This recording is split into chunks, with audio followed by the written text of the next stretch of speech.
What is up, gamers? This is Josh from HCG, and welcome to Chasm. This is a game for you early Kickstarters. Get the opportunity to play through some of the first few areas. This is the 0.53 and will be the last one the developers are releasing for early backers till the new one arrives. For those of you who saw D-Mark's Let's Play of the original one, you're going to see a lot of differences and changes. I'll kind of highlight them as they go. But know that this game has undergone some drastic changes since then. So, let us begin. This is the very first town, and the only town I'm aware of in this game. But we'll explore a little bit more as we start to unlock. If you notice, a lot of these guys are gone or locked out. We're going to find them in the titular Chasm. So let's move on here. This is how you get into the actual area, and this is our first area, the mines.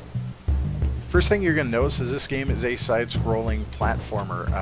I like to think of it a lot of like Splunky with a little bit of Metroidvania into it, which you'll kind of see as I start unlocking some of the abilities. But this area is pretty straightforward. You got some pretty interesting enemies to fight. As you can see, there's a money system. Those of you who watch D-Mark's Let's Play, you know that there wasn't a separate money system. This was actually based upon... First item. This was actually based upon essence, so your money and your experience were all the same thing. Don't worry, I'll talk about what I just equipped there. So we'll move over here. Good. These Sizer fossils and some of the other items we're going to find as we play, those will come into play a little bit later, and it's after you actually find a particular villager, and we should be able to find her this playthrough. So I'm kind of wandering around here trying to figure out where to go, because one of the cool things about this and why I compare it to Splunky is that this world is randomized. What areas, what enemies you fight, what they drop, all that changes every single time you play this game. So it's a whole brand new area, a whole brand new, you know, I just don't know what's around each corner. There are some constants, like the rooms themselves aren't completely generated. Like there's a set of, I don't know how many you made, 150, 200 levels in each area, and maybe you're going to see 50, and they get put together like puzzle pieces. So every time I switch to a different room, that loads in a different area. Now once you save, and unlike Splunky, I mean this is persistent as you continue along. You're only playing one world. You're not going to make a run of this and play it for 5 to 10 minutes and then you have a whole new world. This is intended that you play through and that you can just have this as your world. If I save and quit and come back, the map will be the exact same as it was before, no changes. But every time I restart the game, it'll be completely different. I'll fight different enemies, I'll do different things. I did run into some interesting stuff, like watching D-Mark's Let's Plays, that he would run into monsters I never saw. And I put a good 10 hours into the previous build of this. So it's shocking to me to still come across things and be like, oh, these spider enemies I never once saw. So there is a good amount of replay value. Like I said, 10 hours in the previous one that was a lot smaller than this release, just because I could do so much. And that should give you a clue. I really like this game. I'm kind of a sucker for platformers anyway, especially Metroidvania style. Those level up, get powers, unlock new areas as you go. Like, that is right in my wheelhouse. So again, right now, you can see I'm skipping some rooms. I'm going around. I don't really have an idea. I'm just exploring right now. See if I can find my way. I passed a few key areas we'll talk about as I start to unlock them. Might as well open this. These big chests tend to have armor or a magic knife.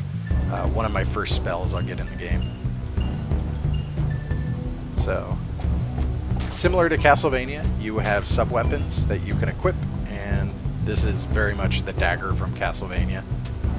Does some light damage, and it uses my MP. And really the only ways to refill MP is killing enemies and breaking open the lamps that hang from ceilings. Oh, I should take that back. Anytime you save, you go back to full health, but see, I got some of my HP back and I can throw them. And also there's like mana stuff that you can get to. Oh, I make no promises. I'm not going to die in this, by the way. I tend to go a little fast now I've played it this much, so Who knows the amount of times I'll kind of run into an enemy because I'm getting over cocky. Over cocky. Just cocky, I guess. These guys, this one is kind of from one of the newer updates. He kind of made the game a little easier. Like, this does 3 damage. It used to be spikes down there, and they did 20% of your life, I believe, so it was punishing. This game has changed quite a bit. Punishing aspect could be rough. But this game got a little smoother. Leveling up is automatic now, so killing enough guys, you can see my XP underneath my mana on the top left there. That now just goes up constantly. Before, you had to get to fires to actually turn in your essence. Kind of Dark Soul-ish. In fact, that was one of their questions on their forum, was how Dark Souls do you want this game? I feel like they went the right direction. It was an interesting way to play the game with the kind of Dark Soul-ish. Things were a lot more punishing. You die constantly. If you did die, you didn't lose progress. You just went back to last campfire, but you did lose all your experience that you hadn't used. And you had to go back and get it, and if you died before then it was just gone. You just lost it. So it was a nice little tension. I kind of like that, but it does distract away from just kind of the pure platforming elements of this. So as you can see, my HP, my mana bar is back, and we'll just continue along. I'll go back. There's some backtracking to do in this game, so once I get a little bit further, I'll backtrack when I need to. Once I get another ability unlocked and I can have more access to stuff. These rats are terrible, by the way. They don't look terrible, but they are. Alright. This was one of the new things, kind of like shrines from Diablo, so now I get additional experience as I kill guys. They changed up this rock guy, by the way, too. Like, now he moves back and forth. Before, he just kind of threw rocks at you, so you just bait a rock out and wait and jump over him and kill him. He's still kind of easy, but it was nice to get a little flavor change to him. One of our first challenge rooms. So these tend to be a little bit more difficult puzzles. Well, puzzles, I should say. Platforms. And at the end, you'll get rewards. They'll get progressively harder in some of the newer areas, too. Ah, God dang it. See what I mean? Like, I just, for some reason, the fact he walks forward throws me off now. Ah! Boo. Boo.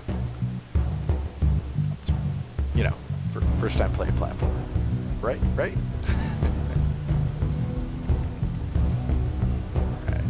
Get over here now. All cake from here. Alright, good. Some armor. So let's talk about equipment since I'm down here. So you've got different slots. You've got your 2 hands. You can, right now, like short sword's a one-handed weapon. You can get 2-handed weapon. That forces you to use both slots for one weapon. And spells will take 1 slot too. Who knows if in the future they're going to change it and have actual 1 or 2-handed spells. But right now it's this way. So you can wield these really powerful 2-handed weapons, but you're foregoing the utility of different spells. Everything else, head, body, and your accessories act like you would think so. Like head and body gives you more defense. So quilted armor is going to raise my defense by 2. I'm just going to take less damage overall from enemies. That does not change how much damage you take from the environment. I've died because of that idea. I don't have any head stuff, and you don't really start with anything. Jade, on the other hand, if you notice, adds my luck up 1. There are all sorts of different accessories that will change your strength into con or luck.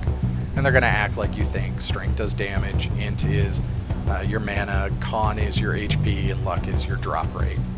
And then if you look over here on my short sword, I've got a little circle there. Very Diablo-ish as well. I can add in gems to give status effects to these.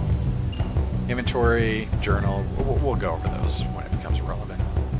So that was this status room. I'm going to go up and see if there's anything over here, but first I'm going to get sweet revenge on this guy. Yeah. Tell your brothers. Well, I mean you're dead, but tell them anyway.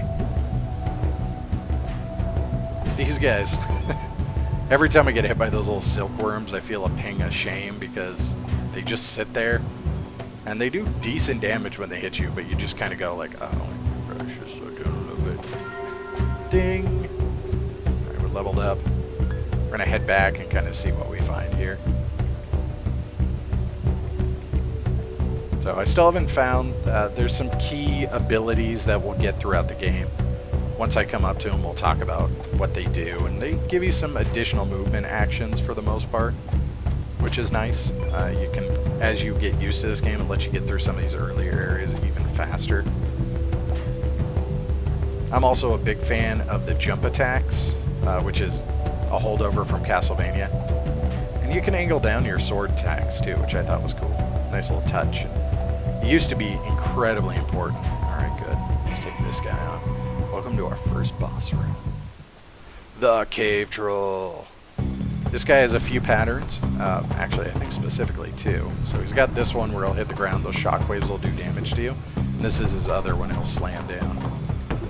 So if you watch him, he actually does like a little bit of a tell right beforehand where he crouches down like that to let you know that he's going to.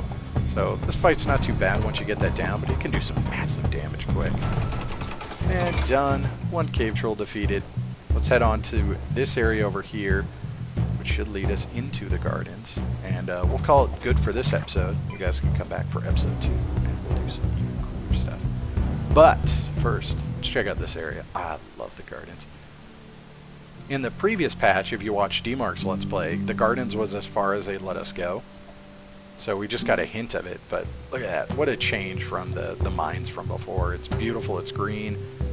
The music's a little bit different, but still got that bombastic kind of drums behind it too. And pro tip, because I sat here like an idiot last time, you can climb these. Just like a ladder. Don't ask. So we have nothing to get ourselves over this gap yet. That'll come later. But we get our first ability. Welcome to the slide. Alright guys, that's it for this episode. We'll talk about the slide more in depth on our next episode. If you like what you saw, make sure to like and subscribe below. And for more Let's Plays, reviews, stories, news, and features, check out hardcorecasualgamer.com. I'm Josh. Have a good night. I guess I'm adjusting myself. Bye.